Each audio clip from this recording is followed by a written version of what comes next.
எப்போ சாமி யார் பண்ணீங்க? கிட்டத்தட்ட 40 ஆண்டு காலமாக குடும்ப அரசியல் செய்து வரும் நம்ம கலைஞர் அவர்களுடைய குடும்பம், நம்ம முதலமைச்சர் ஸ்டாலின் அவர்களுடைய இந்த குடும்ப ஆட்சிக்கு தரமான ஒரு சம்பவத்தை இந்த இளைஞர்கள் வீடியோ மூலியமா வெளியிட்டிருக்காங்க. இந்த வீடியோவை பார்த்துட்டு வந்துருங்க. ப்ரோ ஒரு நிமிஷம் ப்ரோ, வாங்க வாங்க வாங்க வாங்க.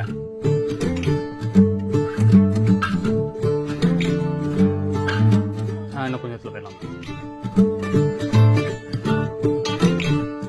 ப்ரோ ஒரு நிமிஷம் நான் இங்கே வாங்கம்மா.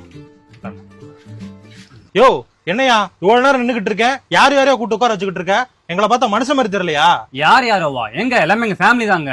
உங்க ஃபேமிலி மட்டுமே உட்கார்றதுக்கு இது என்ன உங்க வீடா? கரெக்டா கேக்குறீங்க. இதே கேள்வியா உங்க மேலிடத்துல போய் கேளுங்க. கண்டிப்பா இந்த வீடியோவை பார்த்துருப்பீங்க. சிம்பிள் கான்செப்டுங்க. ஒரு பஸ்ஸில் நடக்கிற ஒரு சம்பவத்தை சின்னதாக சீட்டில் உட்கார்றத வச்சு ஒட்டுமொத்த தமிழக மக்களுக்குமே ஒரு விழிப்புணர்வை ஏற்படுத்தியிருக்காங்க இந்த இளைஞர்கள். கண்டிப்பாக இந்த இளைஞர்களுடைய இந்த சிம்பிள் கான்செப்ட் இந்த அளவுக்கு நம்ம எலெக்ஷன் தேர்தல் நேரத்தில் மக்கள் மத்தியில் ஒரு மிகப்பெரிய ஒரு புரட்சியை ஏற்படுத்திட்டு இருக்கு அப்படின்னு தான் சொல்லணும். இந்த வீடியோ அந்த அளவுக்கு பட்டி தொட்டி எங்கும் வைரல் ஆகிட்டு இருக்கு. ஏன்னா அந்த அளவுக்கு மக்கள் இந்த குடும்ப ஆட்சியினால பாதிக்கப்பட்டிருக்காங்க. அது மட்டும் இல்லாமல் இந்த திமுகவில் பயணிக்கும் அடிமட்ட தொண்டன் முதற்கொண்டு கவுன்சிலர் முதற்கொண்டு 30 வருஷத்துக்கு முன்னாடி எப்படி இருந்தாங்களோ இப்பயும் அதே கவுன்சிலராக தான் இருக்காங்க. இப்பயும் அதே அடிமட்ட தொண்டனாக தான் இருக்காங்க.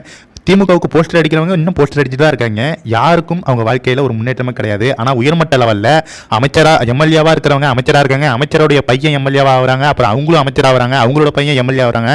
இது மாதிரி தொடர்ந்து 3 தலைமுறைகளாக திமுகவை குடும்ப ஆட்சியாக மன்னர் ஆட்சியாக இந்த திமுகவினர் மாற்றி வச்சிருக்காங்க. முக்கியமாக முதலமைச்சர் ஸ்டாலின் அவர்கள் குடும்பத்தில் தொடங்கி பல அமைச்சர்கள் குடும்பம் வம்சாவளியாக திமுகவை ஒரு குடும்ப சொத்தாக அவங்க நடத்திட்டு வராங்க.